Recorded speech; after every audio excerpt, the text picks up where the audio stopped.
तो ladies and gentleman, आप सभी का स्वागत है हमारे नए एपिसोड में the doctor Jauhar Azad show. तो एक बार आप सबका इस्तकबाल।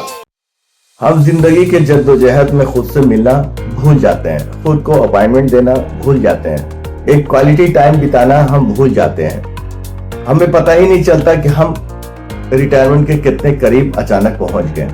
और जब हम रिटायर होते हैं और दुनिया देखना चाहते हैं तो फिर हमारी सेहत साथ नहीं देती है। जब हम होश में आते हैं तो हमें पता चलता है कि हम किसी अस्पताल के बेड नंबर 7 पे एडमिटेड हैं और हमारी पहचान एक ग्लोबल इंसान से एक पेशेंट नंबर 7 से हो जाती है।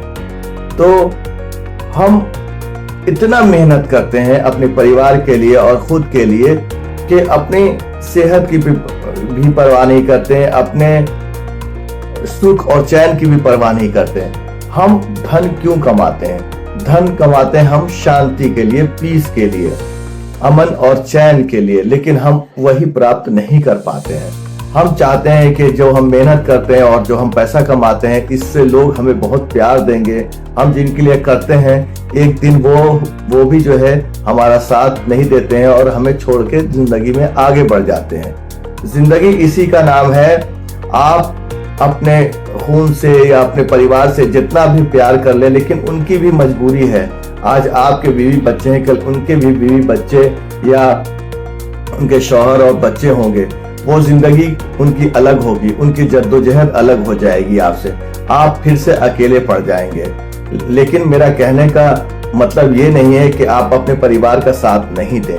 आप अपने परिवार का साथ दें, लेकिन जो वक्त आपको आज मिल रहा है उसका इस्तेमाल जरूर करें। अगर जिंदगी मौका देती है, आपको छुट्टी देती है, तो आप घूमने जरूर जाएं। अपने परिवार के साथ जरूर वक्त दें। अपने परिवार के साथ कहीं घूमना, फिल्म देखना, खाना खाना, ये सब एक अहम हिस्सा होता है। और जब आप ये सब काम कर रहे होते हैं तो आप इसका टेंशन नहीं लें कि कौन हमें क्या कह रहा होगा। कोई ये तो नहीं कह रहा होगा कि हम इस जगह दोबारा आ गए।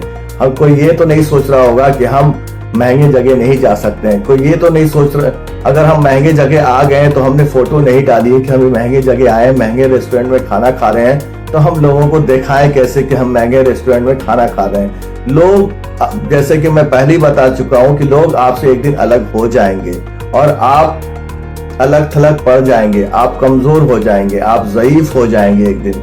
इसीलिए आज आपके पास वक्त है। आप एक मजबूत इंसान है। आज आप जिस भी प्रोफेशन में है उसमें बेस्ट कर रहे हैं, लेकिन थोड़ा सा अपने को वक्त दीजिए, थोड़ा सा अपने को पैम्पर कीजिए। ये जिंदगी जो है दोबारा नहीं मिलती है।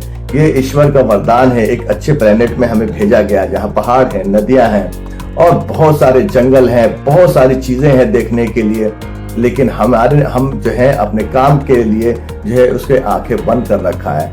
इंसान का जो रिटायरमेंट टारगेट होता है वो हर इंसान की निजी जिंदगी में होना चाहिए।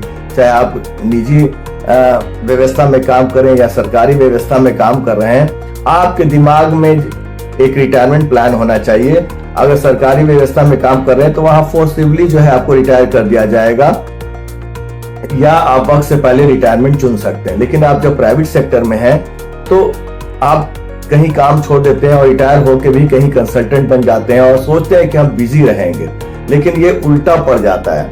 आप बिजी अपने निजी जिंदगी में रहिए। आप व्यायाम कीजिए, टहलने जाइए, रिश्तेदारों के पास जाइए, आप मशवरा दीजिए या और छोटा मोटा काम कर सकते हैं, लेकिन रूटीन में फंसने वाला काम जो मकड़ी जाल होता है उसमें दोबारा अपने को नहीं फंसाना चाहिए। आप ये हो जाते हैं, वो हो जाते हैं। जिंदगी में कोई भी जो है टॉप पे नहीं पहुंचा है। टॉप कुछ चीज ऐसी कोई किस्म की चीज दुनिया में नहीं होती है। दुनिया में मनोकांक्षा जो है पूरी किसी की भी नहीं हुई है। आप ये हो जाते हैं, वो हो जाते हैं, आप स्टेट हेड हो जाते हैं, नेशनल हेड हो जाते हैं, ग्लोबल हेड हो जाते हैं, यूनिवर्स हेड हो जाते हैं। ये सब चीजें कहने की होती है। आप एक सम्मानित और एक इज्जतदार पोस्ट पे, इज्जतदार काम पे करते हैं तो वो काफी है आपके लिए। ये सोच की समझ है कि आप ये हो जाते हैं, वो हो जाते हैं। तो इसीलिए मेरी सबको यही एडवाइस है कि आप एक टारगेटेड रिटायरमेंट रखें। चाहे आप जिस भी पोस्ट पे हो, आप अपने लिए एक टारगेट करें और पूरी दुनिया को अपनी आंखों से देखें। अपना ढेर सारा ख्याल रखें, खुश रहें। स्वस्थ रहें और अपने आसपास सफाई रखें। नेक्स्ट एपिसोड में आप सबसे मिलता हूँ मैं, डॉक्टर दोहरा। एवरीवन।